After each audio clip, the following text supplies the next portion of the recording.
bad person, although in my mind I used other words, substituting bad person, has taken up 2 spots, like how inconsiderate. So it turns out that after I did eventually find a parking spot and Ranjit went me downstairs, it was his car.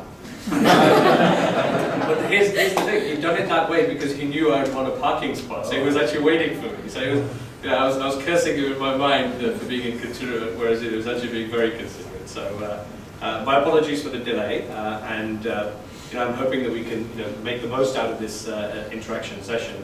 And to add a little bit more onto what Sachin had said with regards to Bhawe's background, I think it's important to emphasize because we're going to be talking about his entrepreneurial journey, and really even though right now he's the leader of a very significant organization, which is one wouldn't sort of put into the bracket of an entrepreneurial organization based on the scale. Really, where he started, was quite a humble beginning compared to what it is today. Really, the success of Bergen Schmidt in this region and indeed worldwide is largely due. He'll be too modest to say this, but I can say that as well. Is largely due to his contribution here. So, really, what I want to try to do and lead a conversation on with Mr. Bhawe is understanding what is it that triggered and prompted him to get started on this journey, and during the course of that journey, what were the compromises that were made along the way, what were the successes that he achieved, what were the challenges that he faced, so that we can all derive some learning for our own individual entrepreneurial journeys. I do want this to be interactive, so if any of you have any questions related to the question that I'm talking about in the conversation, do put up your hand, and I will try to catch during the course of the conversation who's putting their hand up. One proviso, please questions only, right? I don't want any statements, I don't want any comments, I don't want any lectures, because it's about Mr. Bhawe talking, not anybody else. And if I find that, I'm just giving you a cursory warning that if I do find anybody going into a monologue, I will stop. I will stop it there because we are limited on time, and I want to have Mr. Bhawe speak as much as possible. On that note, I'll stop my monologue and get straight into this conversation, and perhaps ask Mr. Bhawe to just give us a succinct summary of your own background. I know that you started as a management trainee in 1983, right after coming out of UDCT. How did that journey? Everybody starts at one particular place, but at what point in your life did you think that you were going to go down an entrepreneurial path, or was it was it something by design, or was it something that just emerged along the way, or did necessity force it? I think circumstances forced me to be an entrepreneur. Yeah. What were those circumstances? I would say I just wrote, I saw BEN2020. I started my career in Malaysia in 1989. In those days, we used to have Saya Mata, Bawasan, Duapulu, Duapulu. I don't know whether you've seen this in Malaysia. It means my vision of 2020. And I was really surprised to see, oh my God, but I did this exercise in year 2000. And when I tried to read that paper, nowhere I have written that I will be an entrepreneur. I started my career with typical multinational called Sandoz. I had a glorious career. Like every youngster prefers that I should be management training, grow up the ladder in multinational. Do a career. And I was growing, but somewhere I was always having a feeling of saturation. Typical multinationals always do a lot of compartmentalization. I find as I was growing up the ladder, my job was getting narrow. We have, I should say, we have a clan of UDCT. I don't say a character, but we have a good networking of UDCT. One of my predecessors, his name was Anand Bhawe. He was those days working for IFC Washington. Another gentleman was Mr. Uday Bhawe, who was working for ADB. Maybe you are coming from banking circle, you may be knowing that. And they told me that Birlas and Mitsuis are putting up a large oleochemical project in Malaysia. Would you like to pick up this opportunity? I was thinking for 6 months. You can imagine my wife being an engineer working for Sulzer as a design manager.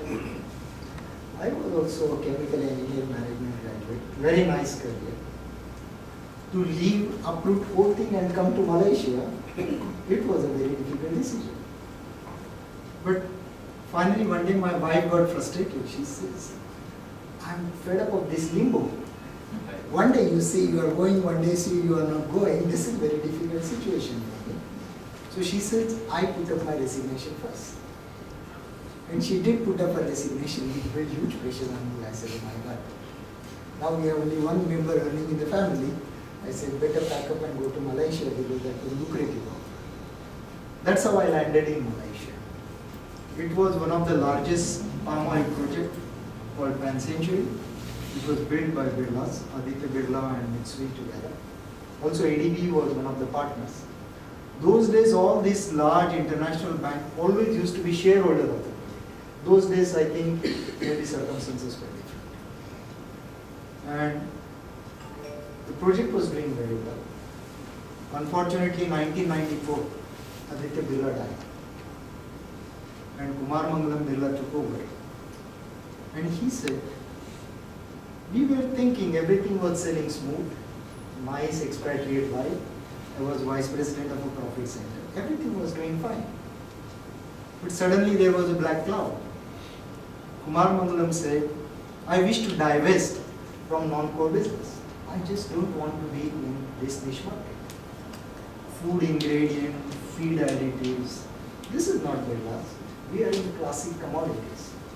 Sumitomo, another father of ours, maybe one is father, one is mother. We are also in specialties, commodities. Food and feed ingredient is not our business. This is doing very well. Why not we set it up?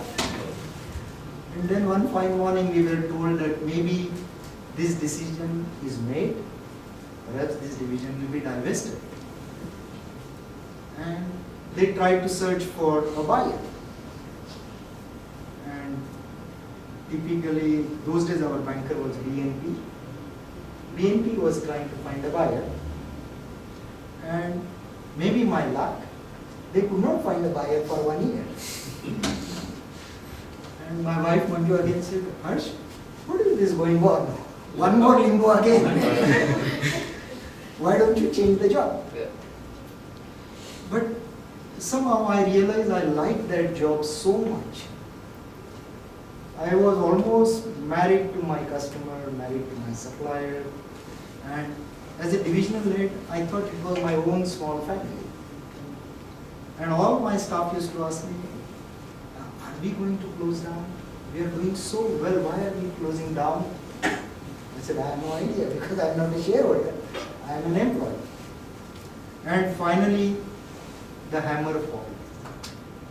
We were told, if they do not find a buyer, this is a small little division amongst Birla's $15 billion empire. This makes hardly $500 million turnover those days, or 500 million. And if we take out this small division, $60 million, it was, something was too small for it. And they say we will just simply close it down. Because we try to find a buyer, we cannot find. Either we absorb you, or you have to find a job. And we were served on notice. I was thinking, beautiful customer base, supplier base, technology base, and no value created. It was going to go down the drain. And somehow, I had a colleague of mine. His name was Mahajan. He was those days vice president with Unilever in India. Unfortunately, he expired. But he said, Harsh, why don't you buy this business? I said, how can I buy? I don't have money in my pocket.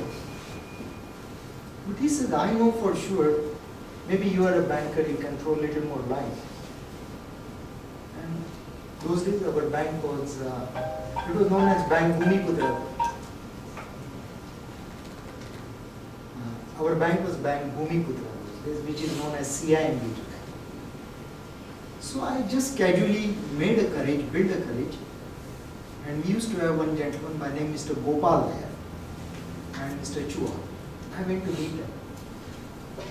I said, I don't have money in my pocket, but there is an excellent value proposition that if this business can be created as a separate business, will CIMB think to fund this business? I don't have the money.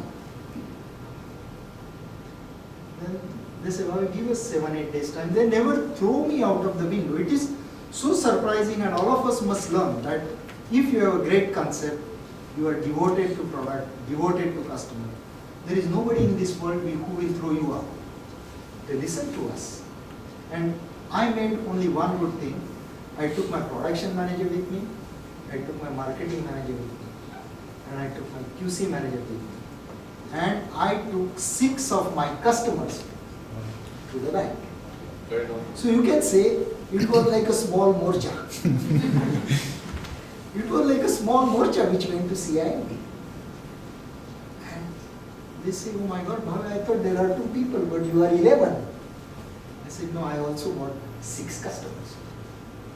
And it was something like a live demonstration how business can continue tomorrow. They say, okay, but we don't know how to structure your business because we don't have an investor. If BNP can't find an investor, where CIMB can find an investor? If you find somebody, sure, we are ready to come up with something. And those days, Bergen Schmidt was my anchor buyer. And they were producing somewhat similar product, and some of their products were produced in my factory as a contract production. Then I built a courage with my little money, all my customer base, and V11 traveled to Germany.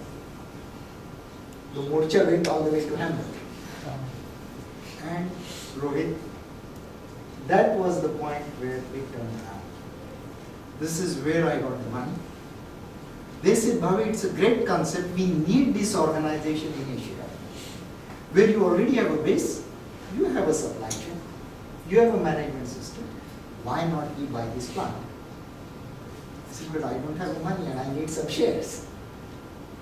Yes? And I started with partly sweat equity of 12%. Of course, over a period it grew. And this is how I started. And this was only due to dedication of mine to my business, or I really loved my business. And that's where we started. Then the term came to go to Kumar Mangalam Birla. I said, Birla. Some little Bhawe going all the way to Birlas and Sumitomo and negotiating, can you give me your business? But it was interesting. I built my courage. And he also never threw me out of the window. He said, yeah, Bhawe, it's okay. I'd say in Hindi, 5 साल में तो पैसे दोगे ना? मैंने हाँ पक्का दूँगा, दुगना दूँगा. And to my great surprise, Kumar Mangalam took the leadership to convince Sumitomo. Instead of closing, why don't we divest this business to this whole team? I also feel guilty to retrench this whole team, but I give them the business. And in return, they are going to give us the money which even BNP couldn't find. And they said double. Then we had the agreement. We took over the business in 1996. And in year 2000, in fact, those days we had currency devaluation. Malaysian ringgit in year 2000 fallen from 2.4 all the way to 4.2. But I should say it was a great blessing in disguise. All my US dollar income I could multiply it by 4, and I could repay Birlas much earlier than what I thought. So for everybody it was a disaster, but for me it was a great boon. And this is where my survival started. And that's how I entered into business. So you can say it's an accident, but finally I landed. So there was this, you used the phrase a few times when you were describing this, that you plucked up the courage to take each of the critical steps. What was it in your own mind that convinced you that you needed to pluck up courage? How did you muster it up? I always want to say this, like I also take a hobby to speak on few platforms. But I always find young entrepreneurs always have some kind of inhibition in their mind. They always have this inhibition. Should I go and meet these senior industry leaders? should I go and open up myself? What will happen if people laugh at my idea? And this inhibition should not be a matter of worry. I had that inhibition in myself. But I had to build a courage to come out of that. And I would say, world always receives you so long as you build a courage to ask it. This is what I found. Did you have children at that time or not yet? I have only one son. I don't have children. Yes, I do have a son. He was pretty young. In 1996, he was just 11-year-old.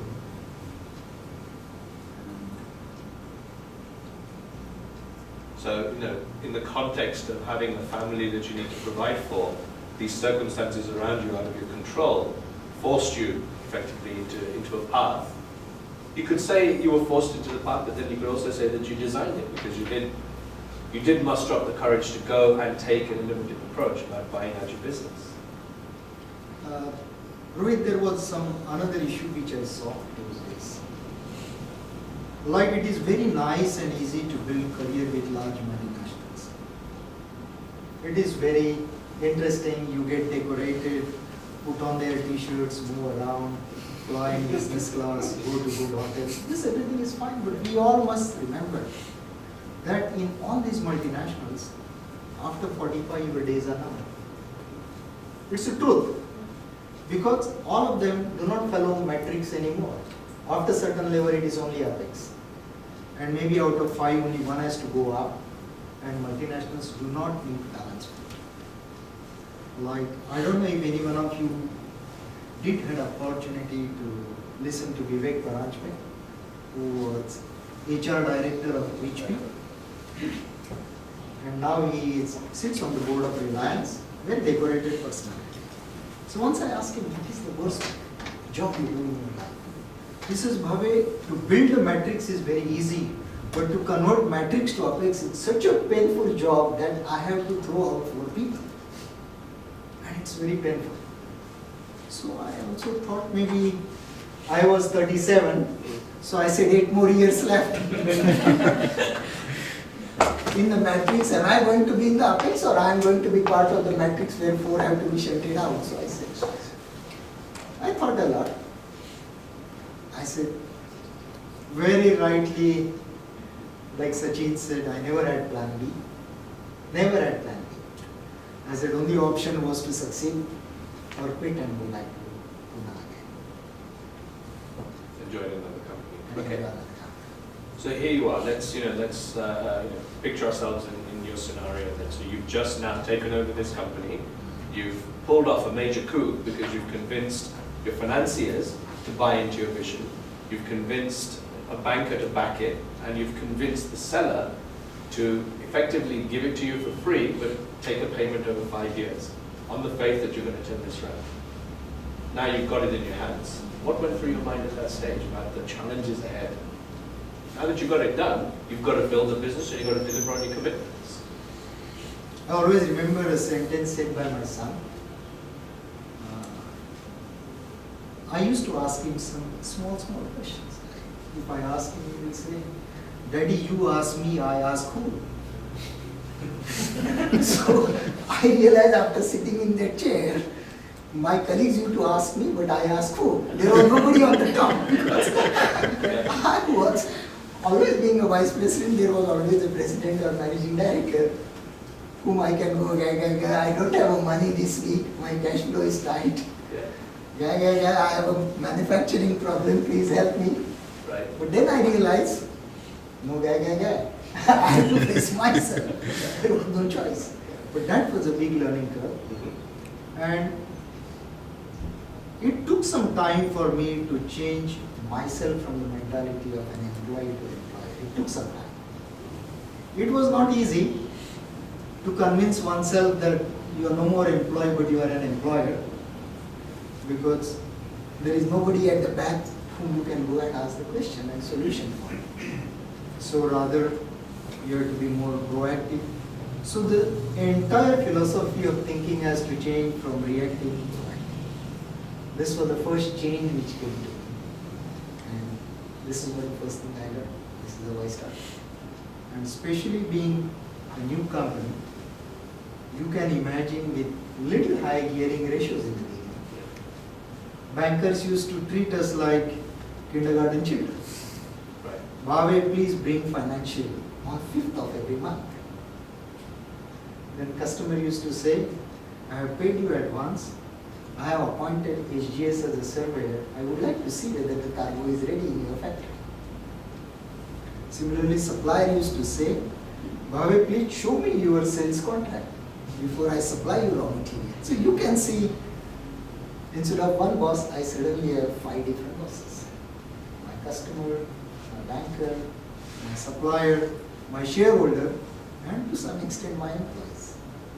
So that was some kind of a change in this. You hear a lot of entrepreneurs saying that luck plays a really large part of circumstances and people, and where they arrive. I mean, to what extent do you believe in that statement or disbelieve that statement, and why? I definitely say something that there is a truth in this statement to some extent, because if I say Sayamata Vavasan 2020, sometime I still read my own statement, and there was nowhere written by me that I will be in my own business. Because this was not planned. And it just kept on happening. And many times I tell my colleagues who are the budding entrepreneur, this also is a new route of doing business. It is not necessary everybody starts a greenfield project. It is not necessary. But maybe you can always, after large multinational career, you can find some supplier or partner or a supply chain manager, where you can link yourself as a small shareholder and start growing your own shares. So it is not necessary that everybody starts a greenfield new business. It is not necessary. You can always start as a sweat equity holder with a good relationship, with incrementally, because you know the business. So I'm little more pro that it was the luck that I had an opportunity of acquisition, and it fall in place, not that I planned. Yeah. But I think that the entrepreneurial drive in all of this is recognizing that opportunity when it comes and acting on it. Along the way, in this journey, success doesn't come without compromise. Where do you think you've compromised?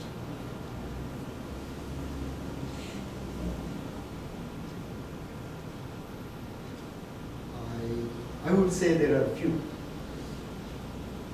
First of all, I had to compromise as far as my family is concerned. Definitely, their sacrifice definitely is a contribution. Because I was so dedicated and devoted to this. They always thought that I have 2 children. One is my son and another is my company. And early days, there used to be a lot of pressure of cash flow, supply chain, orders, and every entrepreneur has that. One cannot share everything, but when you are trying to digest this, end of the day, family has to participate. So I would say one compromise, maybe I couldn't devote substantial portion of my early year, because I still remember many of my colleagues, while staying in Singapore and Malaysia, over every holidays they will go to Japan, Korea, Philippines, UK. But I used to ask my wife to accompany me wherever I will go on a business trip, instead of spending time with them while I am going for a business negotiation. They used to travel around the city, and in the evening they come back. So one was that issue. Second, the key compromise which I always felt I did was when I selected Bergenschmidt as my partner. There were 6 strong supporters of my customers who came along with me to Birlas, to the bank, and to Bergenschmidt. In fact, they were point of conviction that this business will run well. But out of 6, 3 of them were Bergenschmidt competitors. And I even today felt so pity that I had to de-link myself from those best partners of my life. This was the first compromise I had to do. You can imagine that you have 6 brothers, and those 6 brothers gave me a courage to build my organization. But when actually organization was formed, I could work with only 3 of them, and the other 3. And the worst part of it, they never were angry with me. That was even worse part. So that pinch still remains in my mind, how to make good for them. So I will say these 2 are real compromises I made in my life. Of course, there are many small compromises you make as a businessman every day, but they are not that wide. But these 2, they will remain. So, here's the loaded question following on from that. If you could go back and do it all over again in a different way, would you? Yes. How would you do it differently? Those days, maybe, I would say market was not pretty transparent. Today the circumstances have changed. One of my best colleagues those days was Rahul Kale. Rahul Kale is now Wilmar's director. I have one more colleague, Mr. Unithan, who works as a Carotino's director. But perhaps in today's circumstances, the business is getting dissected in so many ways. I was not skillful enough those days that I perhaps would have drawn instead of one vertical. If I would have made 2 or 3 different verticals out of my business, I would have joined hands with everybody. As I said, I was not a skilled businessman. Because for every vertical, I would have joined hands with somebody else. And perhaps I would have been a little more stronger than what I would have been today.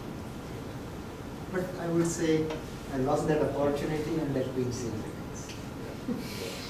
How much this the pinch of compromise with your family? I need some water. Can I get some as well? Some warm water. How much of that pinch of the compromise on your family, the compromise of your 3 brothers, affects your day-to-day life even today? Like, how much does it play into your role and your business and your psyche and the way that you interact?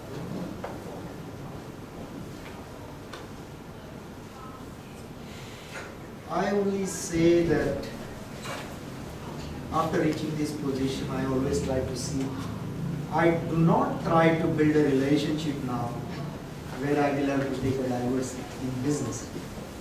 This is the lesson I try to do. I am very cautious. Sometimes people are too quick in forming a relationship. I realize it.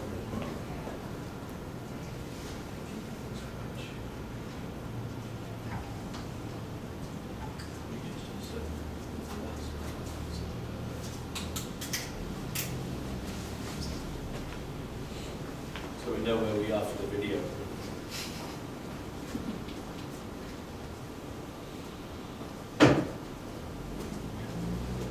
So I should say this definitely has gone into the cycle. Because for me, this was formation days of my business. And definitely it was very painful divorce.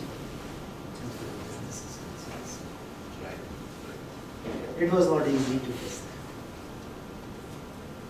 that. So at this point, I'd like to invite the audience. If you have any questions, if you want to ask anything, please feel free to start interacting. I've got 100 questions that I could ask. This is a really, really stimulating conversation for me personally, and I want to, but I feel I should be fair. So if anybody wants to ask any questions, please raise your hand. Here we go. Actually, you said You'll have to speak up so that everybody Yeah. can hear. Actually, you said that you have to compromise some of your family time. So how do you make sure that your family understands, because your kid was very small, So how did you make sure that he understands what your responsibilities are and what his part is there?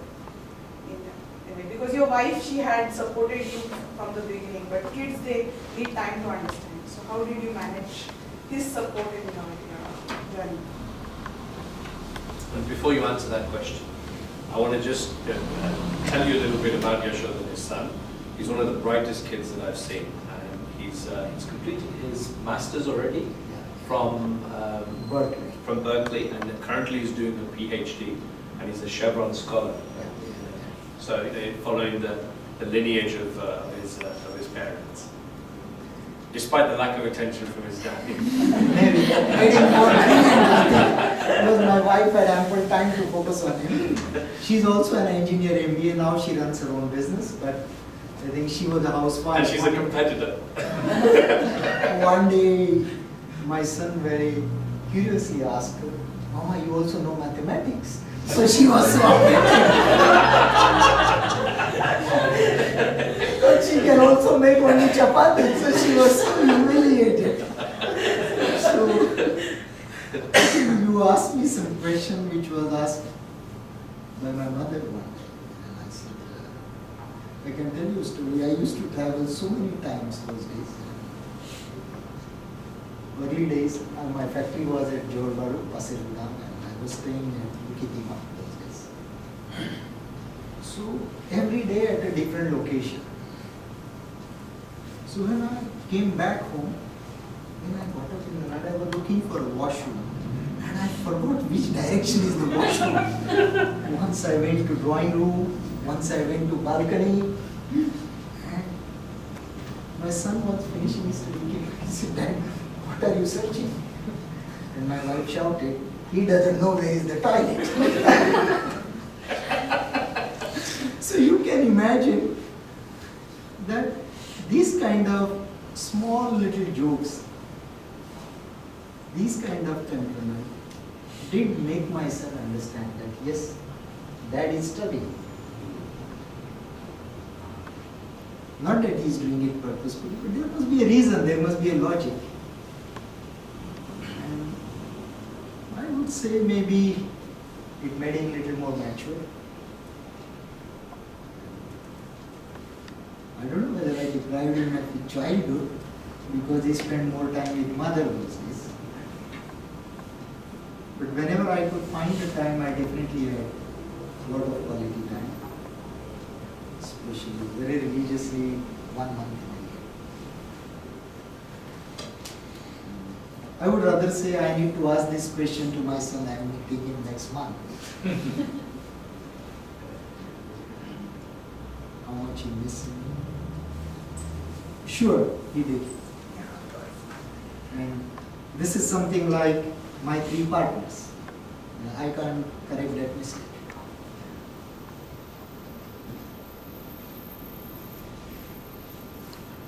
Sachin. All right, you go ahead. Thanks. Yeah, and I'm Roshan, and it's very interesting that you talked about courage, specific early years, and most of us, or some of us here, probably face that sort of situation when we meet very senior people for very large corporations. And I know that that's normal for young starters or inexperienced sort of people, but I just want to ask that currently with the kind of success you've seen with all your life and all the experience you have, does that sort of a situation where you need that kind of courage happen even now? When you're doing dealings or when you're doing some sort of a negotiation where you don't have the leverage or that sort of an edge, but do you still feel that sort of courage? Or do you still need, or you get nervous sometimes that probably you would not win the negotiation? So how is it today? How should I address it? Roshan. Roshan. Okay. Roshan, as I said, I was so dedicated to my product line that I do not have, fortunately, this experience in my life, because the type of food and feed, functional foods which we produce, they are niche of the market. So I always had a proposition which really couldn't be denied by my customers. So Fortunately, I never have this kind of experience. Like even on the first day, if I had to go to Kargil, I could really straight walk into their doorstep. And another fortunate thing is I'm in chemical business, which has relatively less obsolescence compared to IT or telecommunication or finance. Caustic soda 50 साल का था, वो आज भी वही है. Sulfuric acid is same, polypropylene is same, or functional food is same.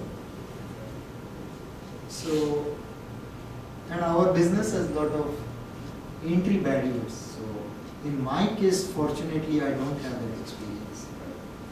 Because you can imagine, I was working for a large multinational, and I was never feeling secondary even if to go to Kargil tomorrow, or ADM tomorrow, or Primark tomorrow. Because I was selling exactly same product to same customer. So fortunately, I never had that part of it. So business was luckily not a difficult. Organizing business was a difficult. Sachin, you had a question? Just one question. During the time when this Birla were trying to divest, and before you actually got a confirmation from Burgess, Kemet, or anybody that they would, so there must be some time gap, whatever, 6 months, 8 months, 1 year, must be like a limbo situation. What was going on in your mind in terms of what to do next? Were you thinking of joining some other company in the similar business, joining a competitor? As I said in the beginning, Sachin, I really love my products. And I did exactly same thing when I was at Sandoz. I did the same product when I was at Sanctuary. And I do the same product today. If you see last 20 years, the owners have changed, but my product, my manufacturing location, and my customers, they are same. There is no change in that. So I was so dedicated to this product line. And you can see I was blindfolded. जैसे को घोड़े को होता है ना, like a horse is blindfolded on both sides. So I really could not have vision for something else. I know this is the only thing which I can do best in my life. And I decided to stay on. Gentlemen. My question to you, sir, is when you said What's that, your, please, if you can say your name. my name is Rajan, and I'd like to ask you how was the time frame that you went through before you started this business? You said that you went through a certain time frame where you put some time before you really took that decision. How long was it? What was the time frame? Almost 1 year. 1 year.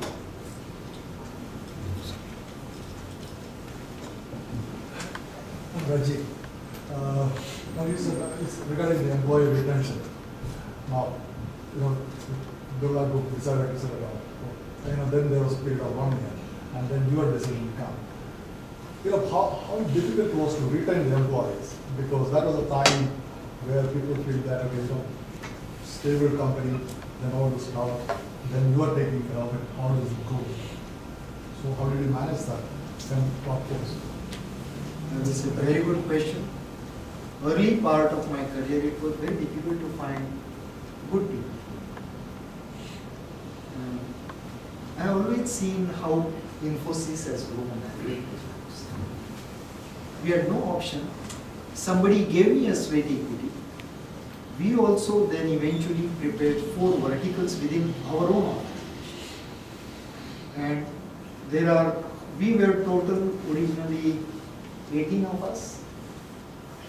And out of 18, 5 were directors. And all 18 people are there even today. Of course, our organization has grown to 90. And all 5 have become directors. And they are sweat profit sharing partners right from first. But that was the only way I had to retain them, because I had no money to give them after. But they knew the business. Say for example, my marketing manager was Mr. Chia. Mr. Chia, very friendly personality. He knew everybody at the marketplace. And all these 5 people, how should I address you, sir? Rajiv. Mr. Rajiv, all these 5 are also were familiar to my business. So for them, the business was not new. So they were convinced, and they were given sweat, or I should say part of profit share right from first day.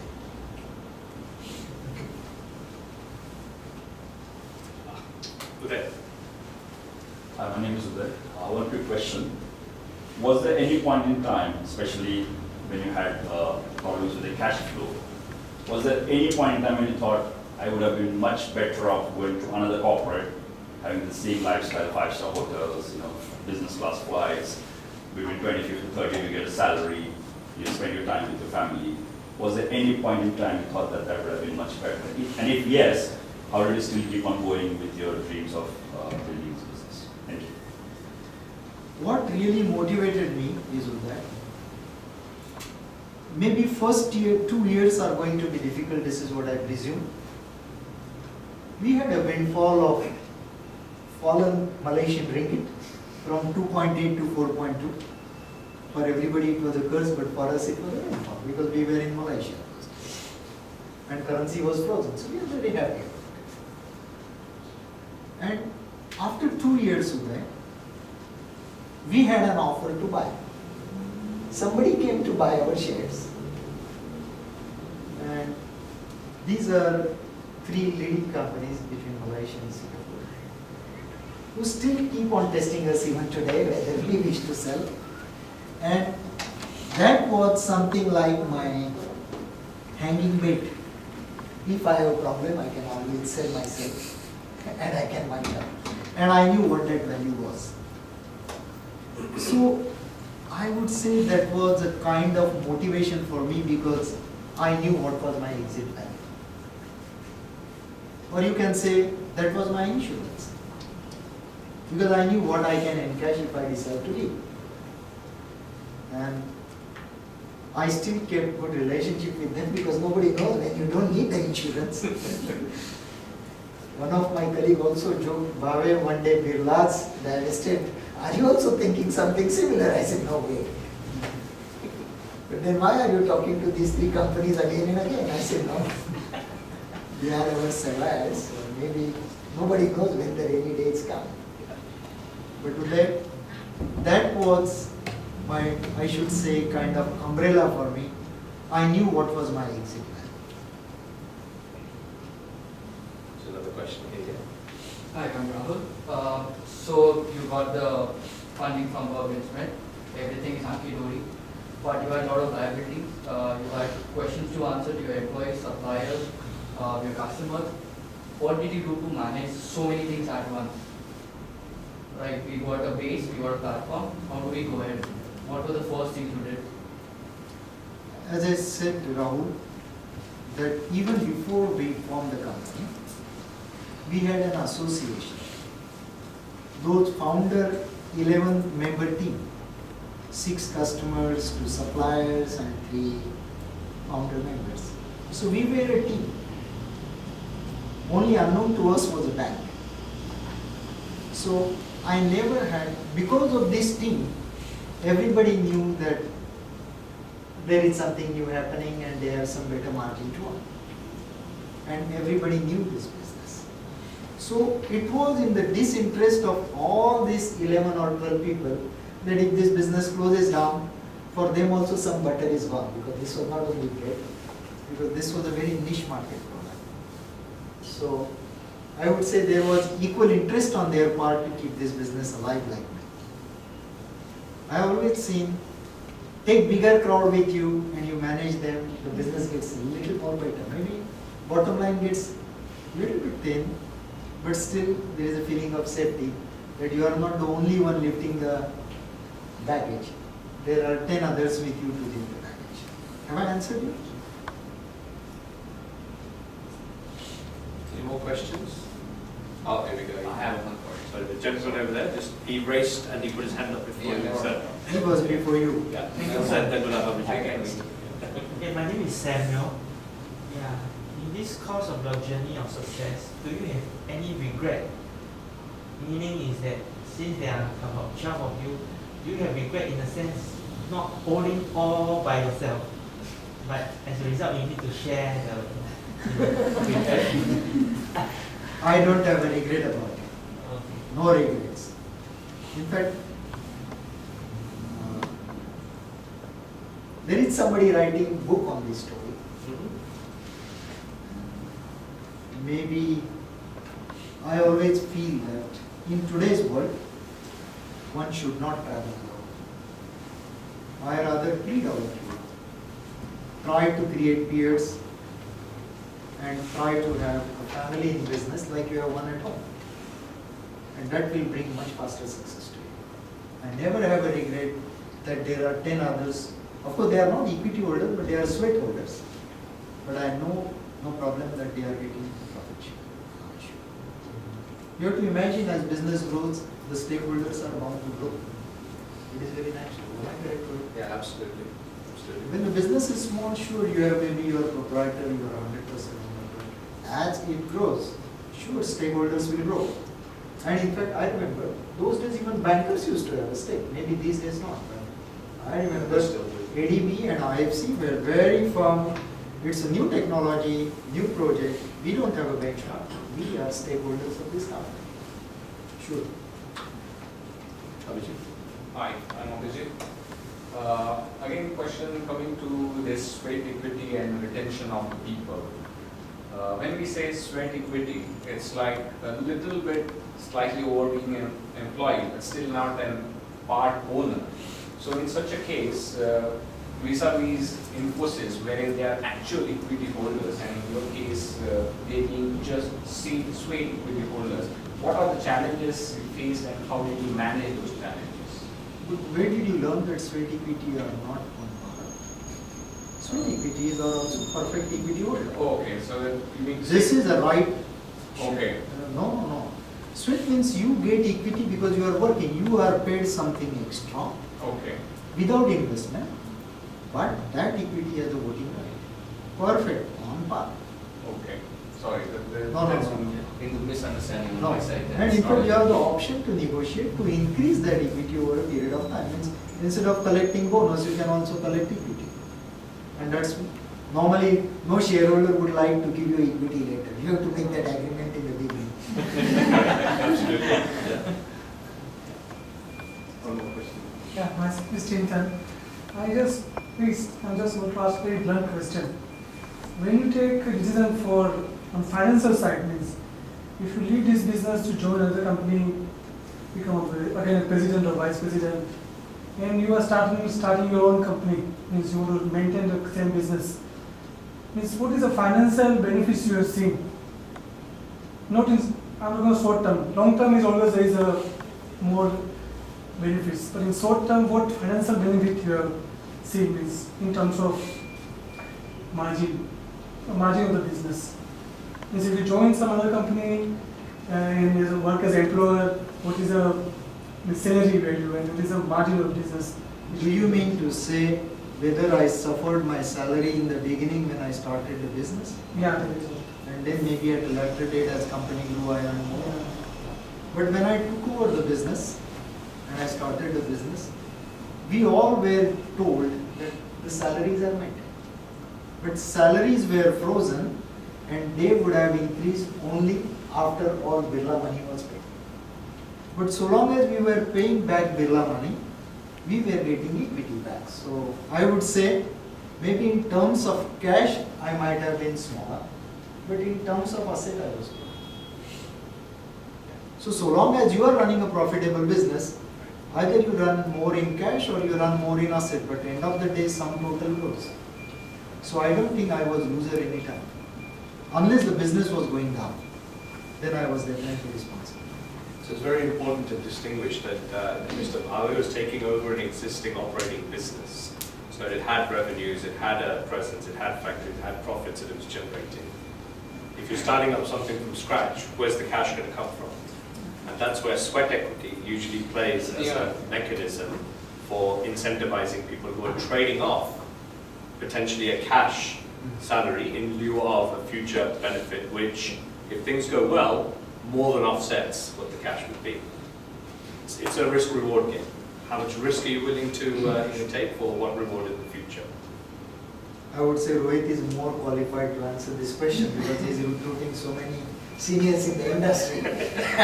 There must be many Bhaves asking them for equity every day. Absolutely, absolutely. Chintan, did I answer your question? Yes, yes, thank you. So, if there are any more questions, if there are no more questions, I have one sort of concluding question I'd like to ask. There's a lady there. Yes. Hi, my name is Meera. I would like to ask you, customers, of course, you deal with car dealers and the like, but if there is a new supplier, let's say he's a startup or he's new into business, would you encourage suppliers like that to enter into your family? I would say yes. Always. As a manufacturer, I would like more number of suppliers and more number of customers. Very natural. Because it builds competitive pressure on my other suppliers. We never say no. Always say yes. But will you give it to a newbie? Sure. Always. In fact, if you think as a policy, all manufacturers, like now I look at my son who studies in US. And right when he was even in RI or RJC those days, there is always big companies used to give them kind of incubation fund. Do you understand incubation funds? It means all multinationals or organizations who have grown in size, their in-house development is so expensive. So they always find a new supplier or new startup can do the jobs better. So we always give, even today, we do work with in US here and Department of Pharmacy. We do work with them regularly, and we are also working with 2 startups in Singapore. In fact, we work with today total 8 startups, and for our business this is big essentiality because maybe you can say all 18 of us are pretty old now and we need more and more startups to bring up the ideas, and idea is to incorporate them as a part of our team. And this is not only for us, even if you go to Jurong Island with Chevron or BP, they have a separate department only for this. And that's what I say, build up your courage, go and meet them. You are welcome by them, never feel shy.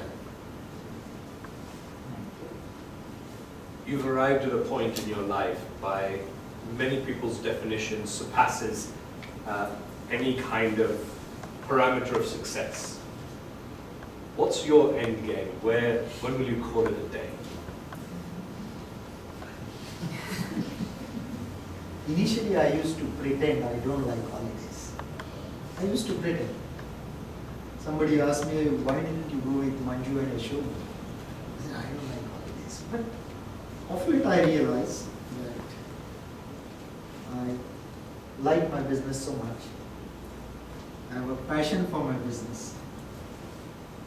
And I still like that Warren Buffett statement where he says, I love my business, I love my customers, I love problems associated with them.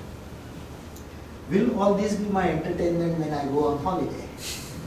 So coming back to the question, I do follow a clear succession plan in my organization.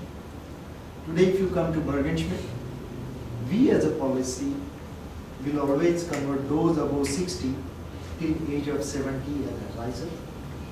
At the age of 70, they have the option either to in cash or they can remain as a shareholder. But they are no more operating heads or advisors.